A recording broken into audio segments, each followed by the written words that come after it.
Bom, eu quero agradecer pela oportunidade de estar aqui e saúdo a todos os presentes, também aos internautas, agradecer à Associação Médico Espírita do Norte, aqui de Portugal, pela oportunidade fantástica de desenvolvermos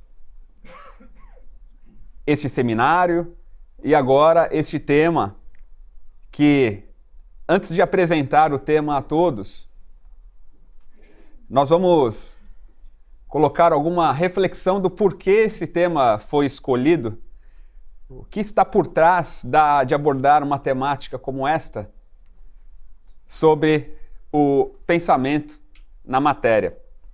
A primeira coisa é que o amor é propriedade universal.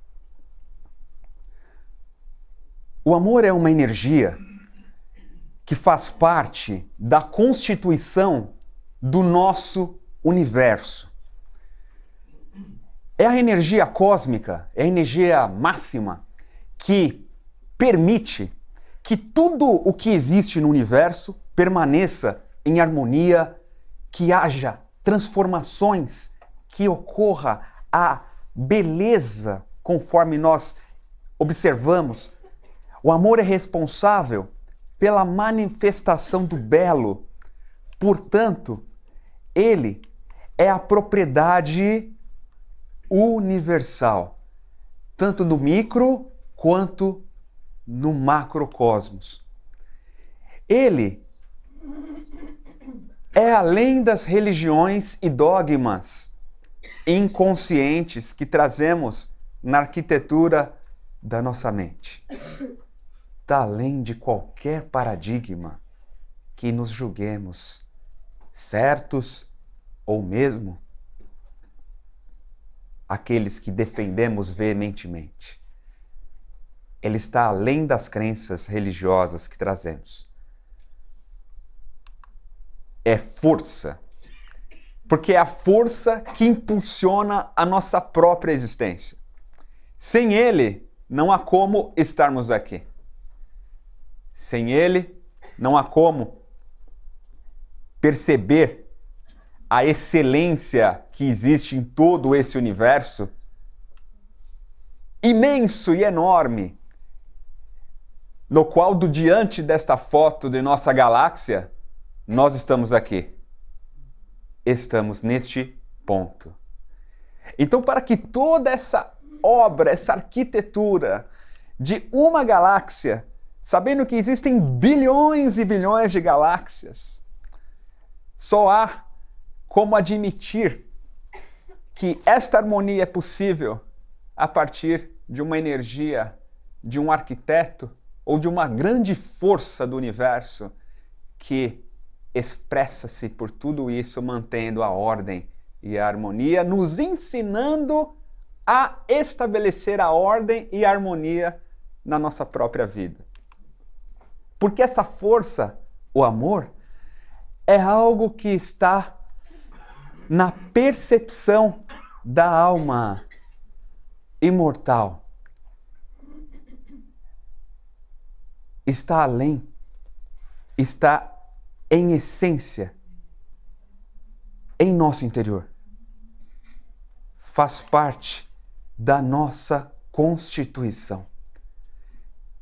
Mesmo que ainda estejamos no ventre,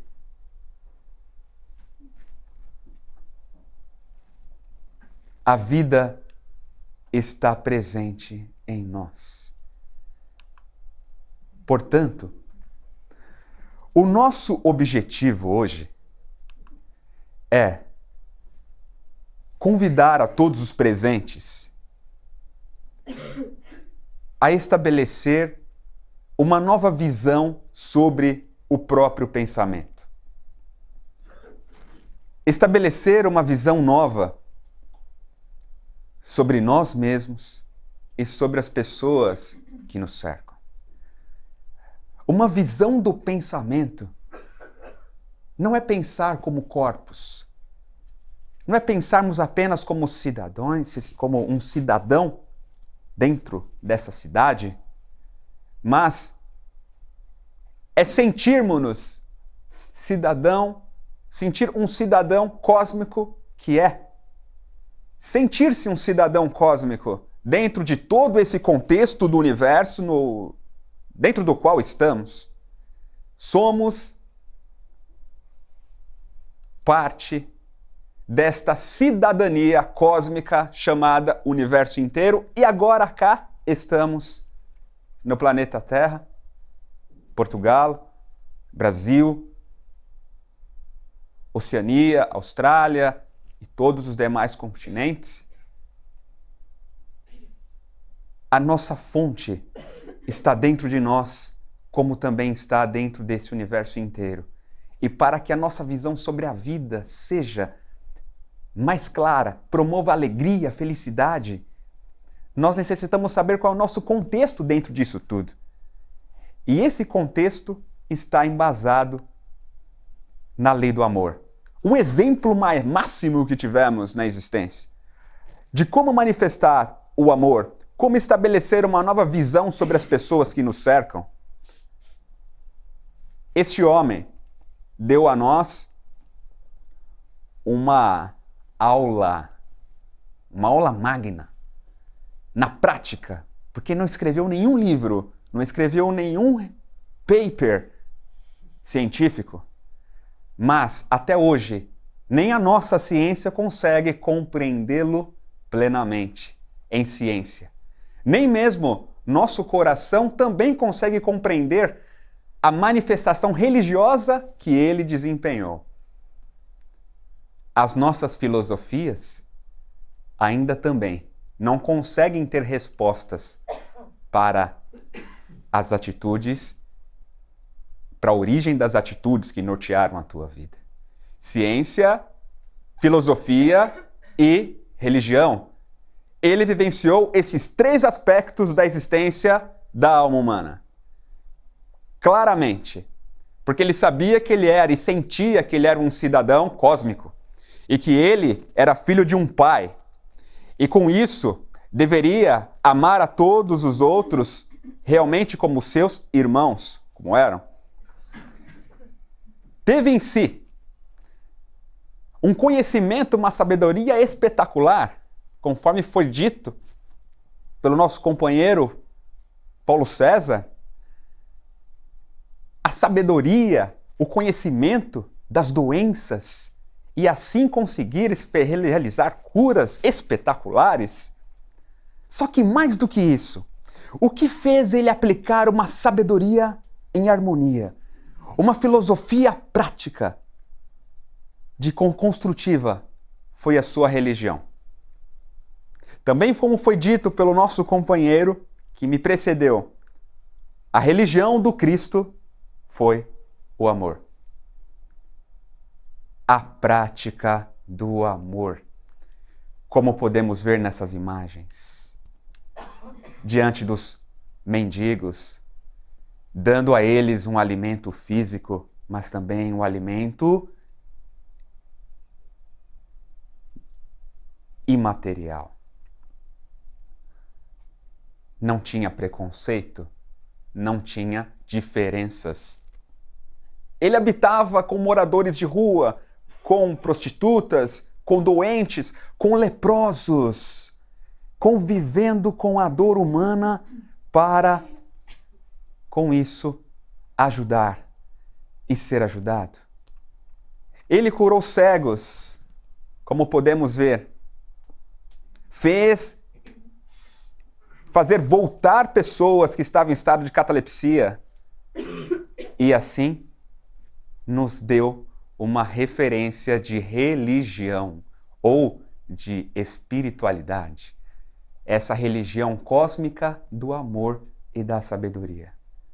Esteve ao lado dos samaritanos, esteve ao lado dos doutores da lei, esteve ao lado de todos e de tudo e se fez pequeno perante os grandes para mostrar que a verdadeira grandeza está na humildade de servir a um Pai soberanamente justo e bom,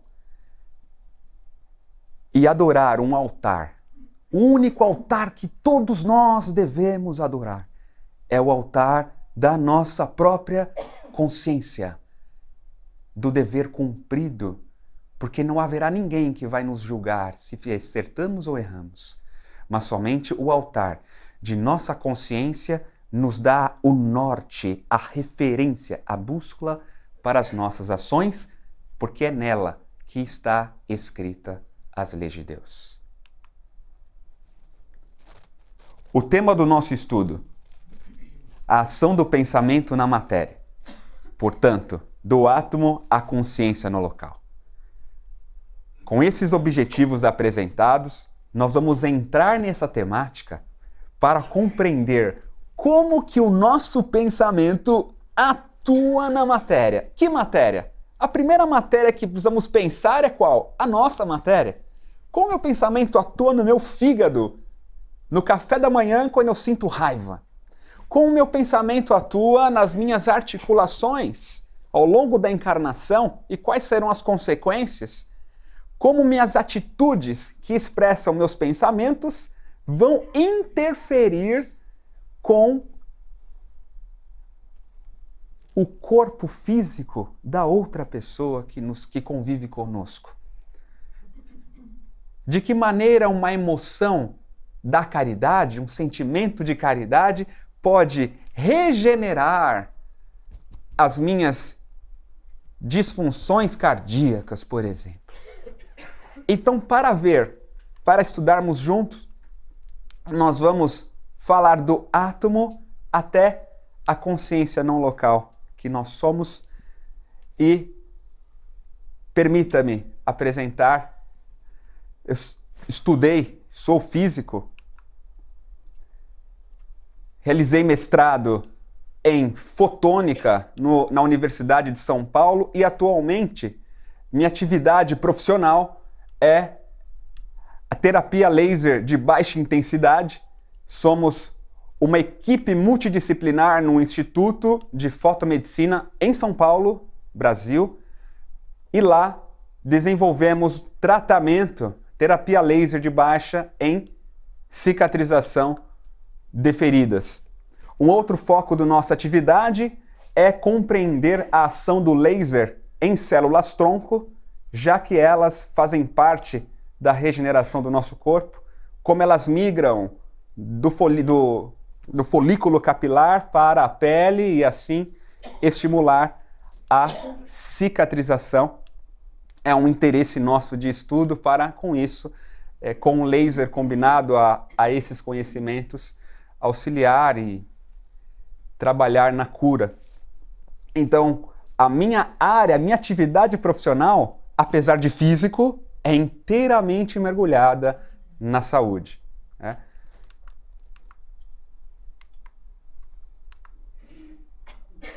De onde que o universo, como que o universo ele é constituído?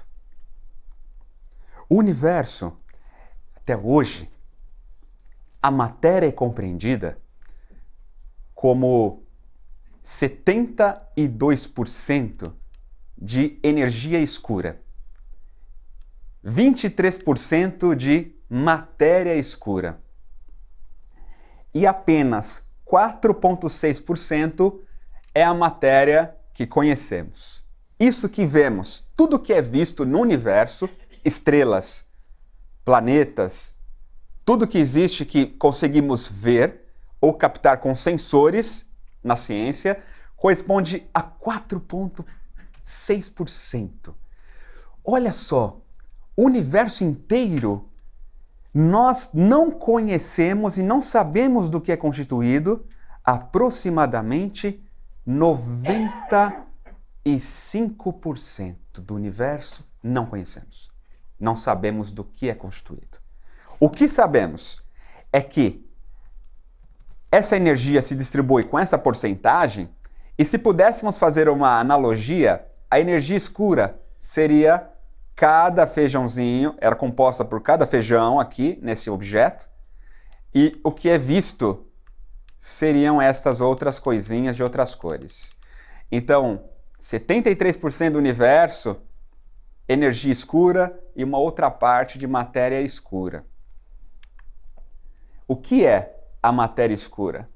A matéria escura é uma matéria, massa, chamamos de matéria escura porque ela tem gravidade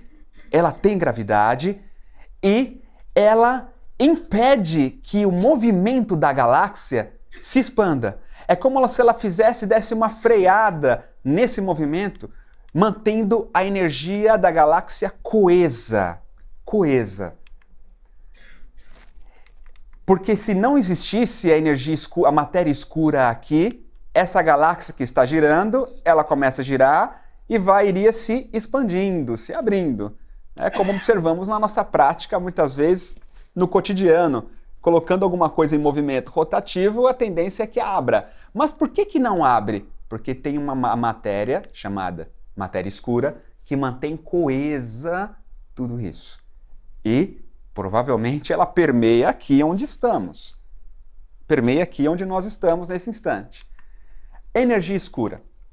A energia escura é uma energia que vem proveniente da formação do universo, como sabemos a teoria do Big Bang, que é uma teoria, não é ainda algo 100% comprovado, é uma teoria, e que é uma energia que leva à expansão do universo. A energia escura expande o universo e permite que tudo esteja em movimento. Então ela funciona como um acelerador. Ela acelera a expansão dos planetas, das galáxias. Essa energia escura, como estamos dizendo, como ela é expansiva, ela faz com que tudo se afaste no universo. Em contrapartida, a gravidade, que conhecemos, ela é o que puxa, atrai para o centro das massas. Então as duas energias são antagônicas. Energia escura expande tudo, enquanto a gravidade é o que aproxima. Segundo Einstein, podemos observar nessa figura da direita de vocês, dos senhores, que a massa planeta Terra deforma o espaço-tempo. Vamos observar, por exemplo, o Sol. Segundo a teoria da relatividade, por que os planetas estão em órbita do Sol? Segundo Einstein, como a Terra tem o Sol, ele tem uma grande massa gravitacional, muito maior que a do planeta Terra,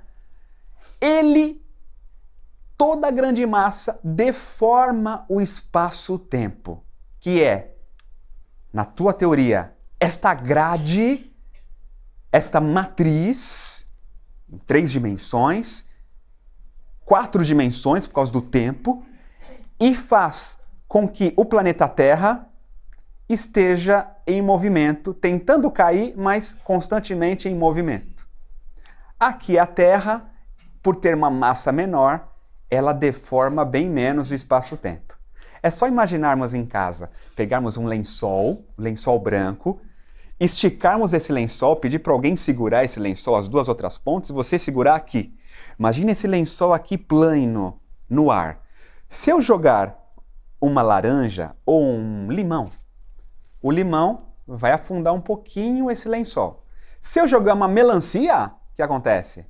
É melancia também aqui em Portugal?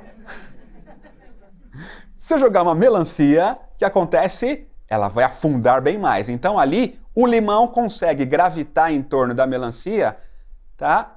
Estando, claro, em movimento, ele entra em órbita. Tá claro a ideia? Então essa é uma explicação de Einstein para a lei da gravidade. Então ele admite que existe o quê? Uma matriz que ele chamou de espaço-tempo que permeia a tudo o que existe. E nós aqui também estamos num espaço-tempo específico. Depois ele entra em viagem do tempo, etc. E nós não vamos entrar hoje, mas é o espaço-tempo, ele é uma matriz, conforme ele diz. Tanto é que olha o que acontece. Quando temos uma estrela, gente, estamos aqui na Terra, todos podem ver, nós observamos uma estrela nesse ponto, só que na prática, a estrela está em realidade aqui. Por quê? A luz da estrela, ela sob a presença de uma grande massa que deforma o espaço-tempo, ela desvia para nós. Então a posição que nós vemos nem sempre corresponde à real posição que a estrela está. Por quê? A luz desvia na presença de uma grande massa gravitacional. Poxa, então a luz, ela também está propagando nessa matriz? Sim, ela se propaga nessa matriz e não só se propaga nessa matriz, como ela sofre um desvio na presença de uma massa gravitacional. É como se a massa gravitacional atraísse a luz para ela. Atraísse a luz. Então a luz que eu emito numa lanterna, um raio infravermelho, proveniente aqui da agitação térmica das nossas células, eles são atraídos e se propagam nessa matriz, nesse espaço-tempo? Sim.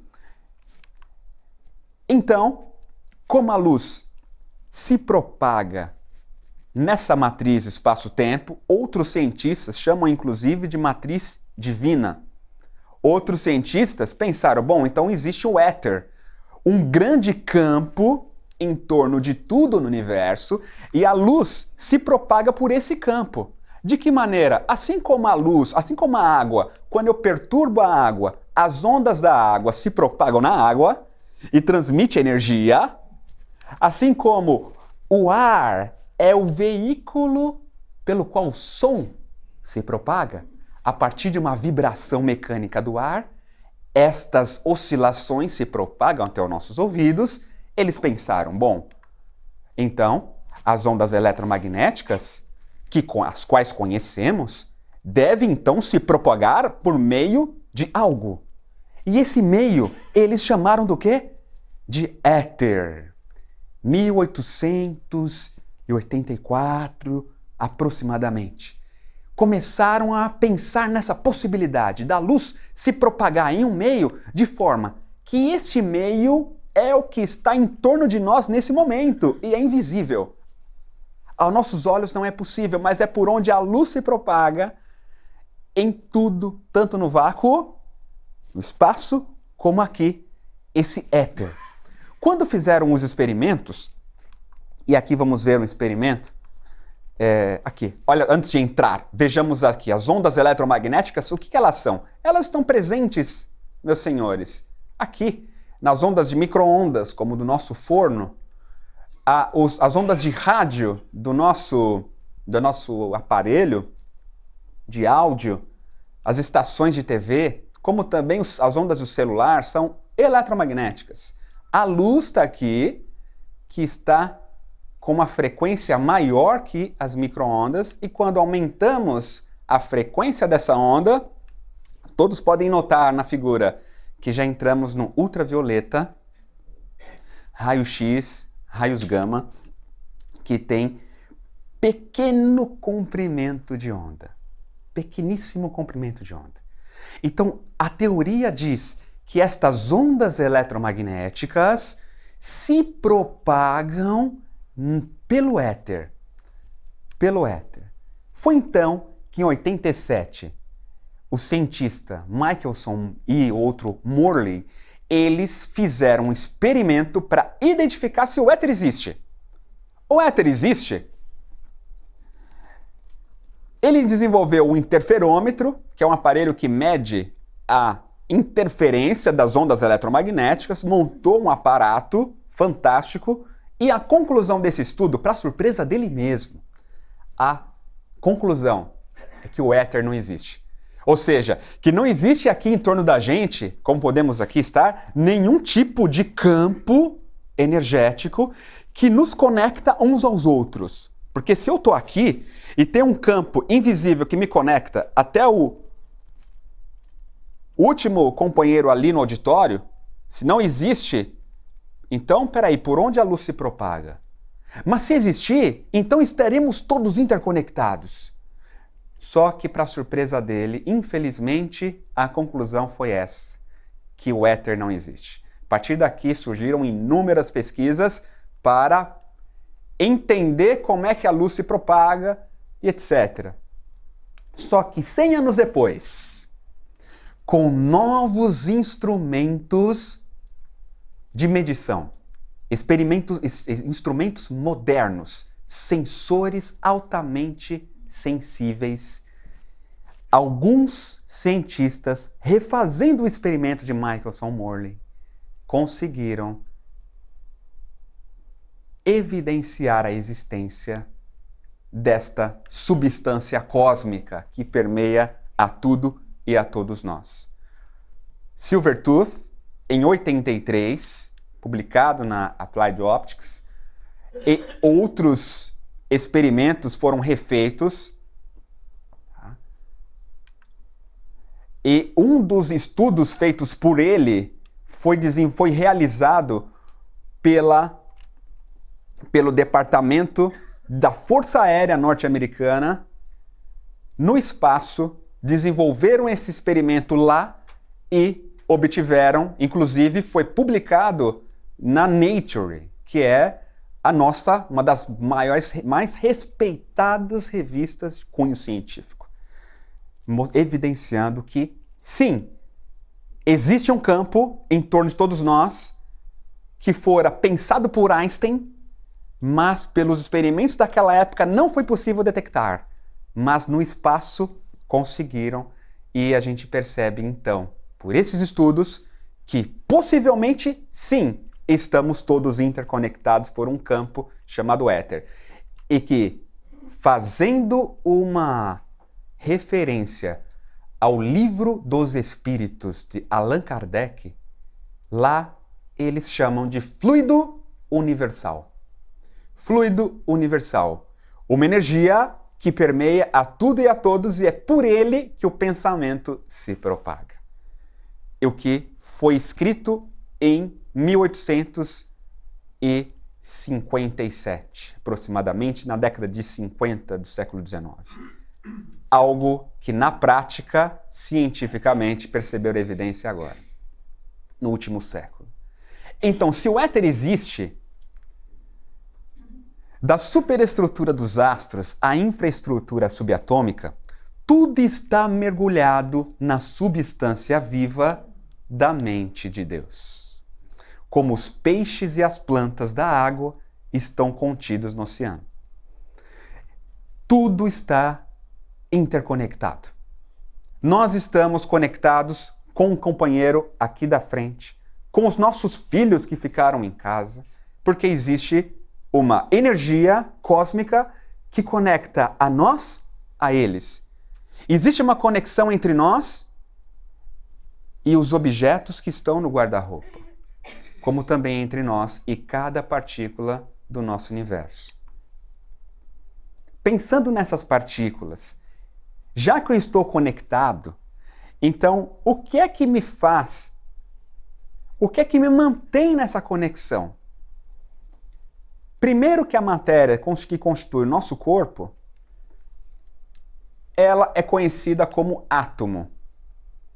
O átomo, se nós formos olhar o planeta e dar um zoom nos objetos, é a partícula que achávamos ser indivisível nos tempos da Grécia Antiga, mas hoje sabemos que ela é constituída por nêutrons, prótons e dentro deles as partículas subnucleares, os quarks, os gluons, que mantêm a conexão entre esses quarks, e a energia no núcleo do átomo é altíssima, uma energia nuclear. Inúmeras partículas já foram descobertas no momento presente. Em geral, aprendemos que o átomo ele se organiza com os elétrons em camadas e que estão orbitando em torno do núcleo. Na prática, existe uma eletrosfera. Os elétrons estão posicionados em órbitas, sim, porém obedecendo como se fosse uma nuvem eletrônica em torno desse núcleo, tá? E a presença dos quarks no interior do núcleo, mantendo também tudo coeso. Aqui já existe uma harmonia. Qual a característica do átomo? em termos de trabalho, o átomo, como é que ele funciona? Primeira coisa, que o átomo, ele absorve energia. O átomo absorve energia quando o elétron está numa órbita inferior, que nós chamamos de estado fundamental. O átomo recebe energia e ele salta para outra órbita. O elétron sempre salta para outra órbita. Pensamos aqui nos átomos dos nossos corpos. Bom, nós temos a melanina na pele. A melanina, ela é uma proteína e por ser uma molécula é formada por átomos. Quando os raios ultravioleta, quando os fótons ultravioleta incidem nessa molécula, olha só, nessa animação. Os fótons ultravioleta, quando incidem na molécula, os átomos que a constituem sofrem um aumento de energia, absorve essa energia. E o que acontece? O elétron salta para outra órbita. Todos conseguem ver? Os elétrons saltam para outra órbita. Então aqui é um salto quântico. Então, os átomos do nosso corpo absorvem energia. Energia eletromagnética. Vamos ver nessa animação. Da mesma forma, o elétron numa órbita, ele desaparece dessa órbita e aparece na outra. É assim que nós compreendemos na física quântica. Os elétrons desaparecem de uma órbita para ir para uma outra órbita mais energética.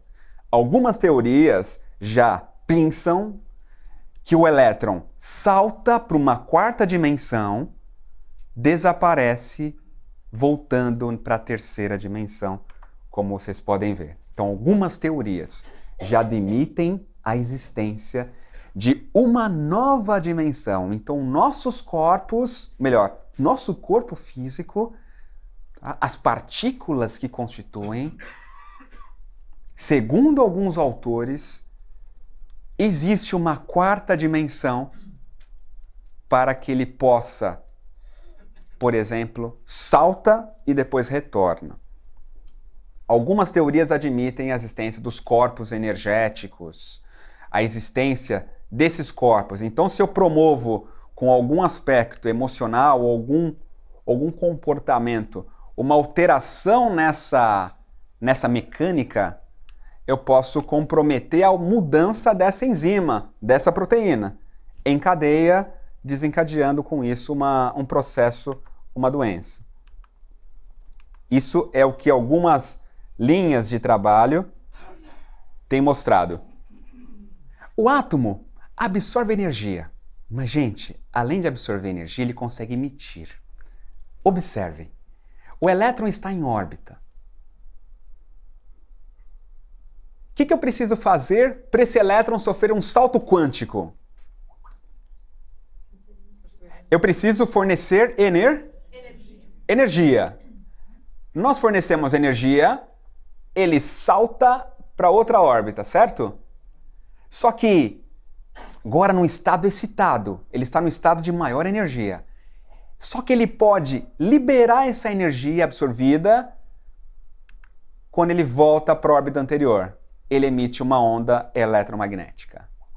Então ele está numa órbita, no estado excitado, agora ele volta para o estado anterior, liberando luz, liberando onda eletromagnética. Quando você estimula um átomo, uma molécula, com uma energia maior, olha aqui, ele sofre um outro colapso. Ele vai para um outro estado. Nesse novo estado de maior energia ainda, que acontece quando o elétron retorna para a órbita anterior, ele libera uma onda eletromagnética, que eu posso chamar de fóton. Tá? O fóton, ele é uma onda eletromagnética. E aqui eu representei como amarelo, porque o amarelo é mais energético que o vermelho. Nessa tarefa, quando pensamos aqui nos átomos, então já sei que o átomo absorve energia.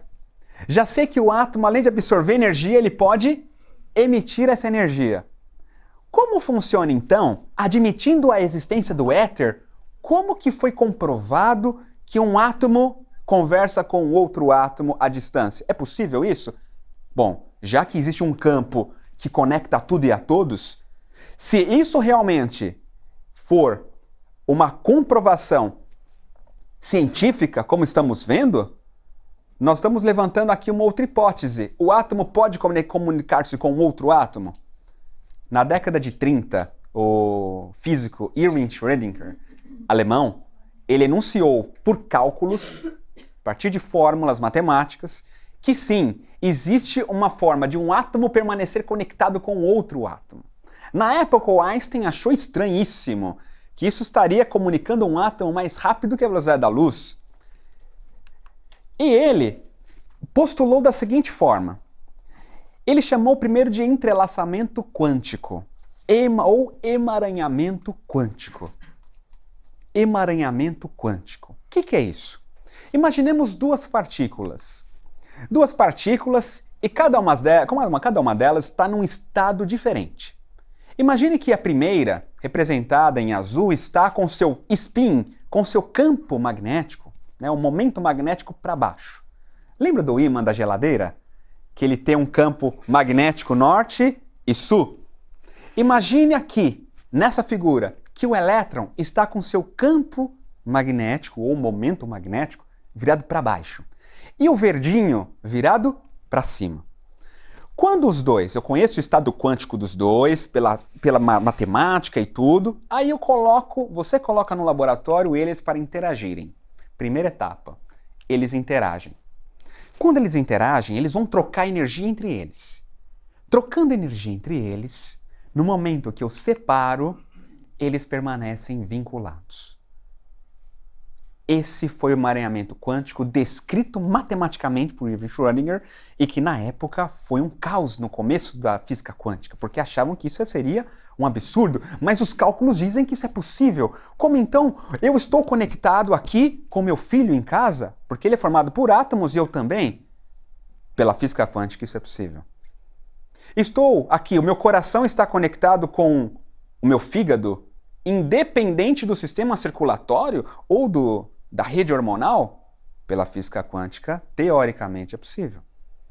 Um átomo conectado com outro, se ocorreu uma primeira interação envolvendo entre eles. Ora bolas. Nossa primeira interação veio na embriogênese, que deu origem aos anexos embrionários, a ectoderme, mesoderme e endoderme. Disso nasceram todos os nossos sistemas. Então aqui, poxa, mas e o Big Bang? Se for uma teoria realmente comprovada, tivemos todos a mesma origem. Tendo todos a mesma origem, tivemos uma primeira interação, uma primeira etapa. Depois separamos, então permanecemos conectados. Sim, todos estamos conectados a tudo e a todos. Pela perspectiva teórica do entrelaçamento quântico. Na prática, se eu faço uma medida numa partícula, por que isso é importante para nós? É porque se você atua em uma partícula que está emaranhada, a outra partícula, mesmo a quilômetros de distância, sofre o efeito.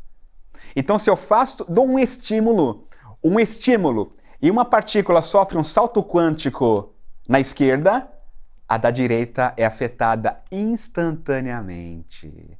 Isso é emaranhamento quântico. Parecido com aquele insight que nós, como mães ou pais, temos. Você tem uma sensação de que algo ocorreu com seu filho. Aquela sensação estranha. Aconteceu alguma coisa.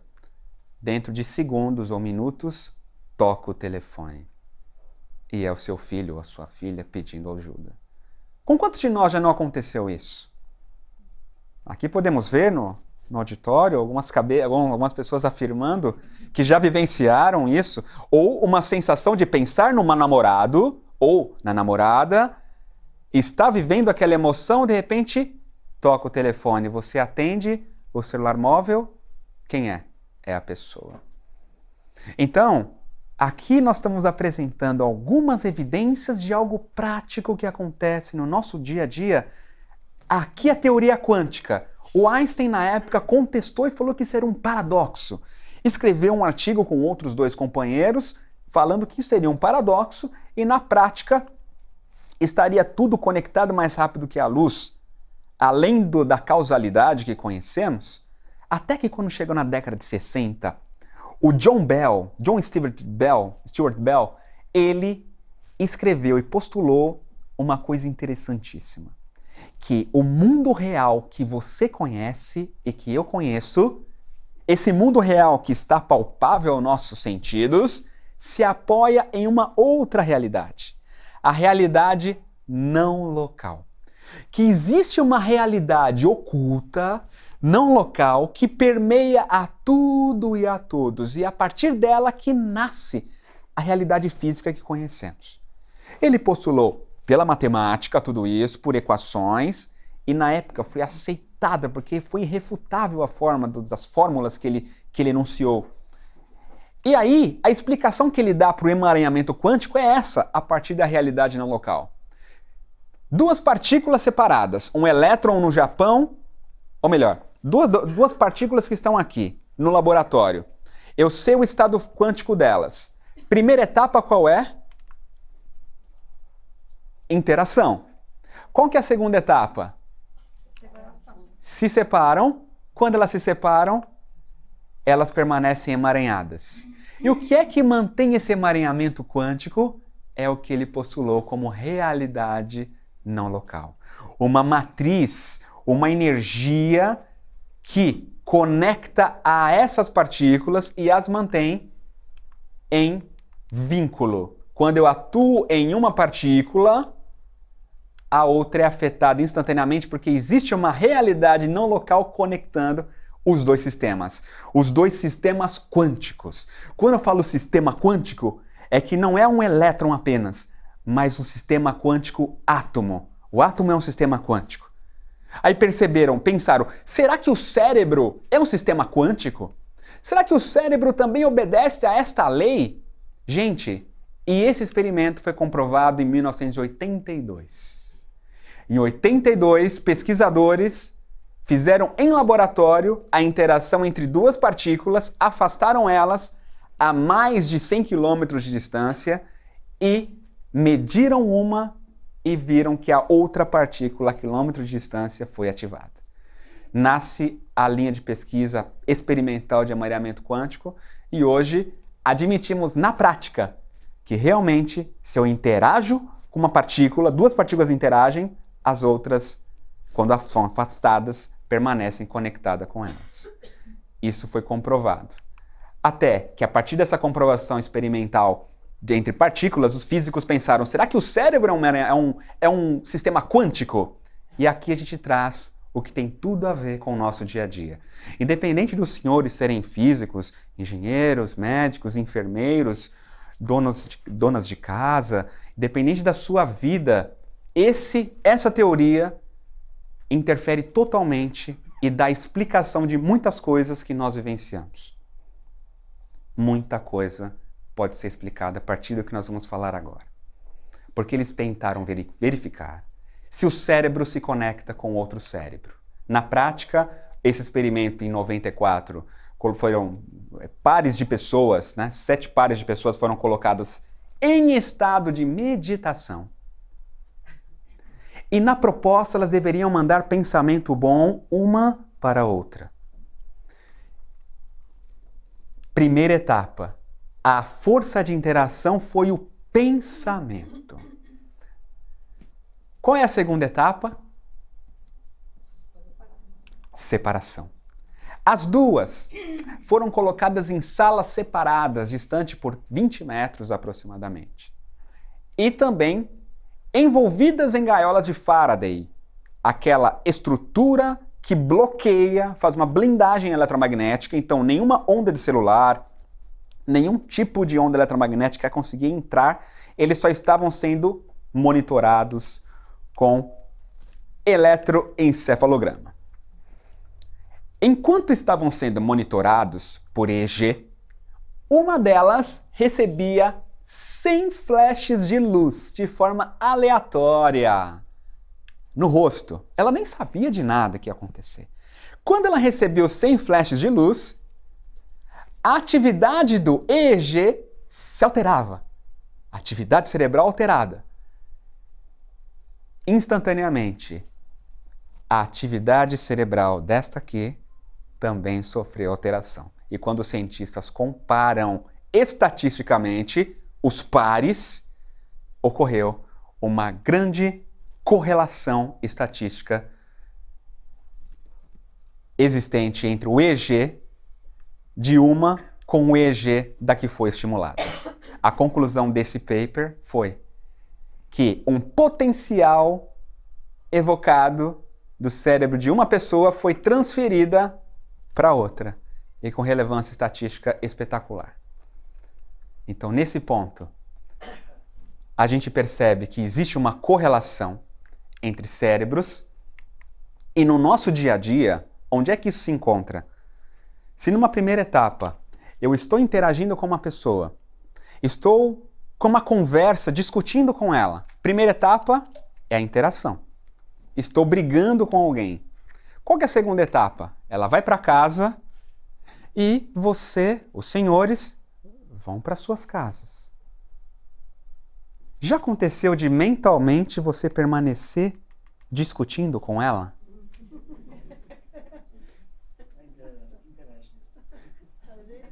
Primeira etapa eu interagir. Segunda etapa, mantém conectado. Apesar de separar fisicamente, existe uma conexão não local.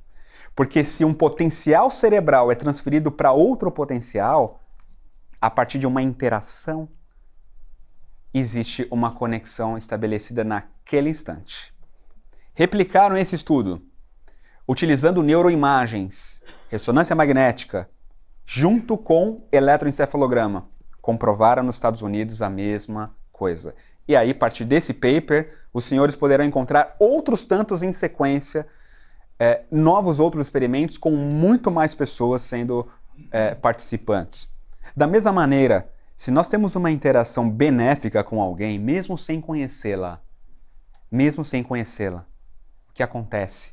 Primeira interação, ok, amizade, paciência, respeito. Quando eu separo, eu permaneço um vínculo de respeito, um vínculo de amizade. É interessante esse tema, porque até aqui eu não falei de religião. Nós não estamos falando de catolicismo, espiritismo, judaísmo, nenhuma outra, estamos falando de ciência. Só que a ciência, ela na prática está totalmente envolvida com a religiosidade, com a espiritualidade. Já não consigo ver, como disse o nosso querido Paulo César, não consigo ver uma separação entre as duas. É uma coisa única, como ele disse há pouco. Porque aqui está mostrando para nós que, na prática, o vínculo nesse éter, ou realidade não local, que vamos chamar, o vínculo já existe, porque estamos conectados a tudo no universo. Qual é o mais importante em nosso cotidiano? É que nós estejamos com um vínculo de boa qualidade. O que importa aqui é a qualidade do vínculo, se é uma qualidade de raiva ou se é dada por uma qualidade de perdão, humildade. É esse vínculo que nós vamos alterar. Na prática, se ele está brigando comigo e eu estou em casa sentindo o pensamento daquela pessoa, o que eu posso fazer para cortar esta transferência de energia? Oração. A oração, seja qual for a oração da vossa religião, ela é um procedimento interno de ampliar a frequência da nossa atividade cerebral em frequências que nenhuma outra onda menos feliz consiga atingir. A oração cria a ruptura daquele processo. Caberia a nós afirmar então, como Cristo disse, amai os vossos inimigos, fazei o bem aos que vos odeiam e orai pelos que vos perseguem e caluniam. Quando oramos por quem nos perseguem, por quem nos quer mal, ou oramos por alguém que fala mal de nós, ou uma palavra que não sentimos bem, nós estamos fazendo um favor de transmitir outros tipos de potenciais evocados para aquela pessoa, para aquele indivíduo, de boa qualidade. Semelhante, como hipótese, colocamos do ponto de vista científico, porém, aqui já praticamente uma coisa só. O Cristo já havia dito sobre a humildade, já havia falado sobre o bem-aventurados os pobres em espírito, como sabemos na leitura dos evangelhos e tudo, da Bíblia, mas ele precisou, em uma primeira etapa, quando os apóstolos estavam brigando uns com os outros, discutindo, ele simplesmente se vestiu com uma roupa igual dos escravos da época, pegou uma água perfumada e começou a lavar os pés dos apóstolos, um por um. Primeira etapa, interação. Interagindo na prática, como se fosse mesmo um teatro, um psicodrama, em que ele se coloca na posição de servo, para promover uma conexão mais profunda entre ele e os apóstolos. Mas com qual qualidade? De poder? Não. De disputa? De quem era o maior? Não. Mas uma conexão com a qualidade humilde de servos.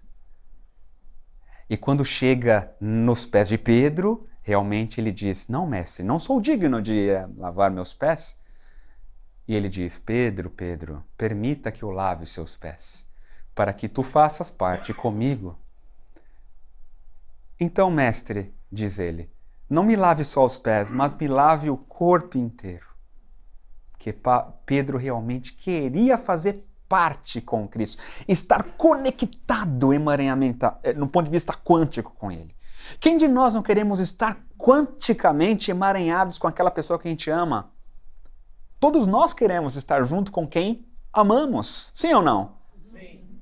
E esse emaranhamento quântico que a gente nota nessa postura do Cristo, porque ele vai e diz assim, ora, se eu, Senhor ou Mestre, vos lavei os pés, é porque vós deveis lavar os pés uns aos outros.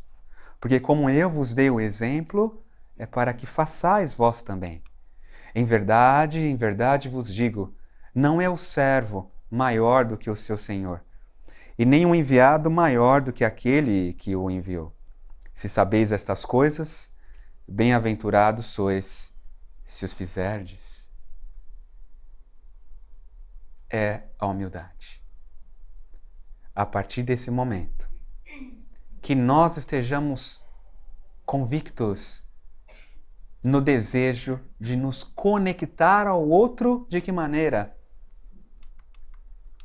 Servindo.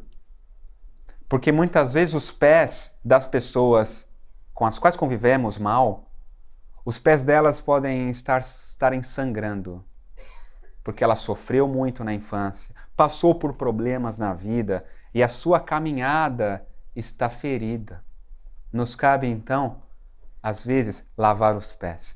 Mesmo que estejamos certos, mesmo que achamos que estamos com a razão, muitas vezes nos cabe baixar a cabeça e simplesmente amar. Só isso.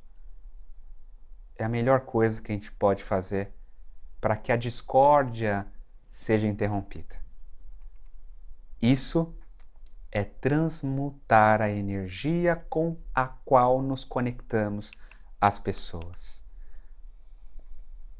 Alguns artigos, inclusive, mostram, deixamos aqui para quem quiser pesquisar futuramente, que o nosso cérebro emite energia, gente.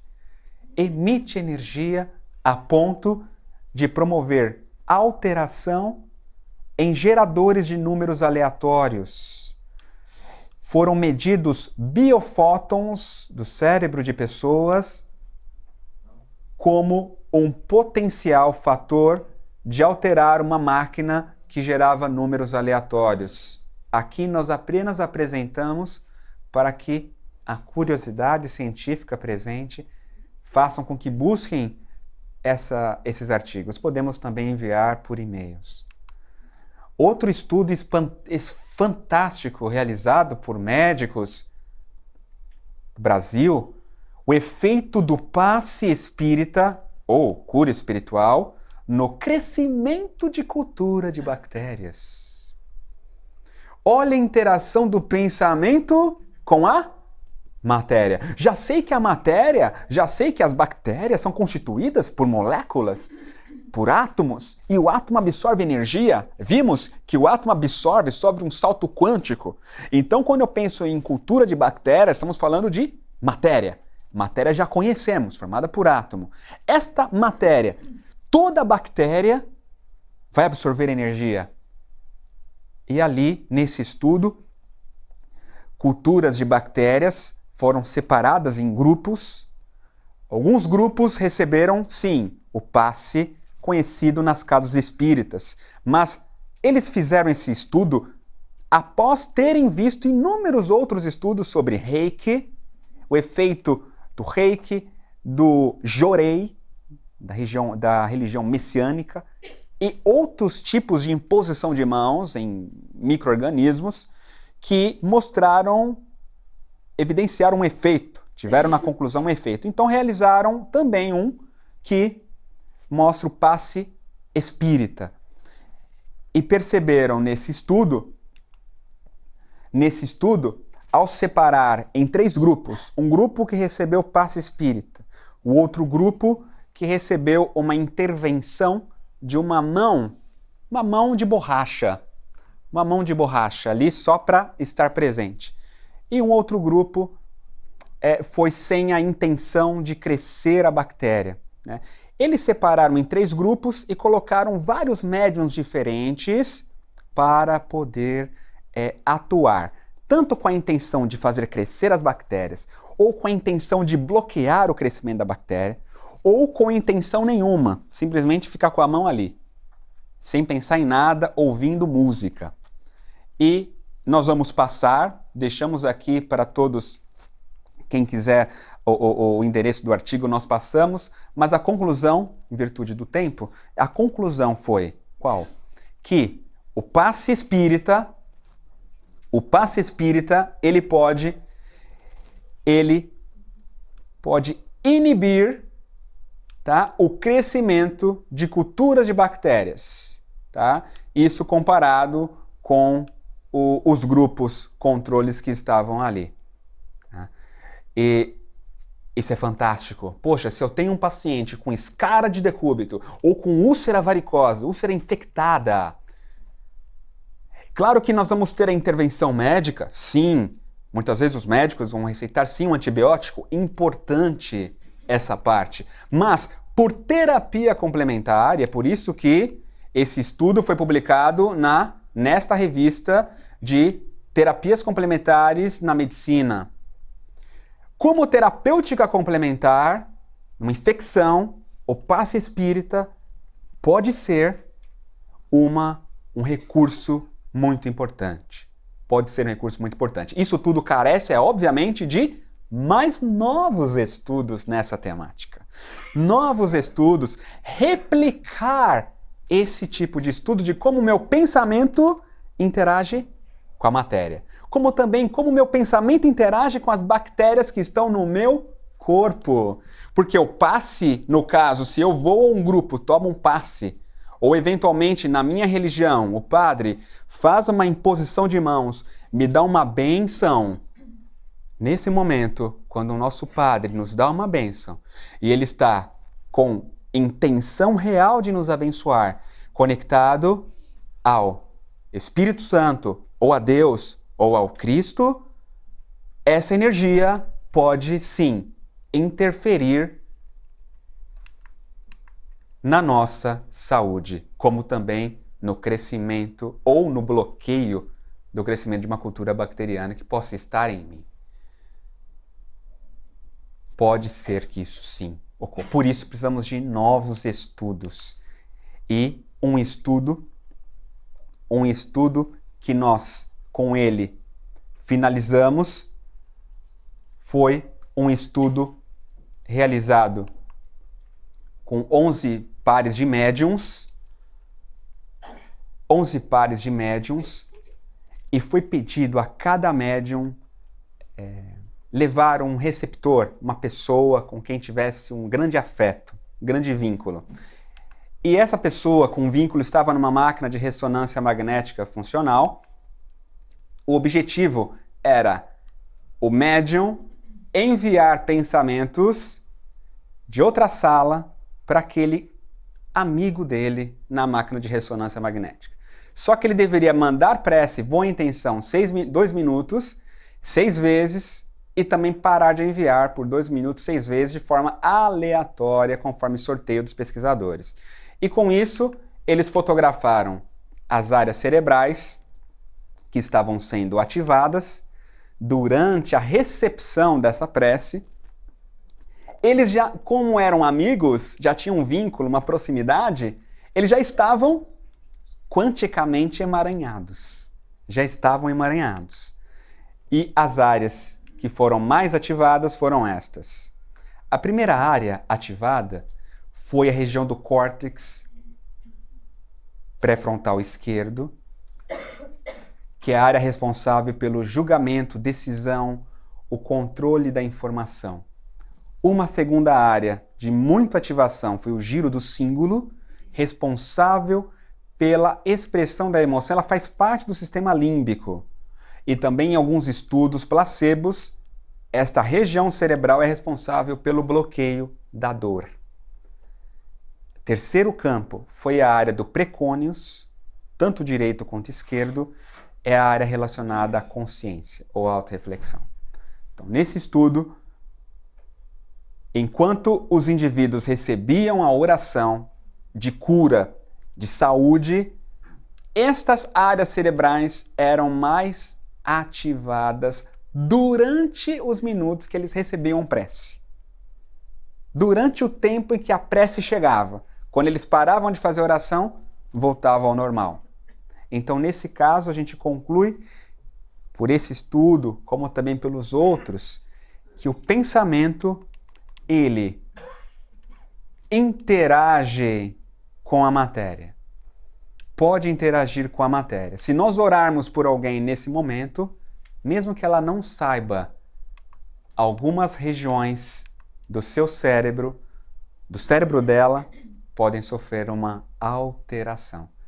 E isso nos faz reconhecer que fora da prática do bem, fora da caridade, não há como nós sermos plenamente felizes. Não há como. E que tudo que pensamos, falamos e sentimos pode interferir na atividade cerebral daquelas pessoas. Se alguém orar por nós agora, sem que a gente saiba, a atividade cerebral nossa está sendo mudada. Se orarmos por um político, por nosso presidente, algumas áreas de processamento da informação ou de tomada de decisão podem ter mais facilitada naquele momento no seu ato político. Porque aqui é uma pessoa orando. Uma pessoa orando. Imagine várias pessoas orando para essa aqui. 5, 6, 1 milhão de pessoas orando por ela. Com certeza, algum benefício cerebral ela vai receber. Muito obrigado pela atenção de todos. Muita paz.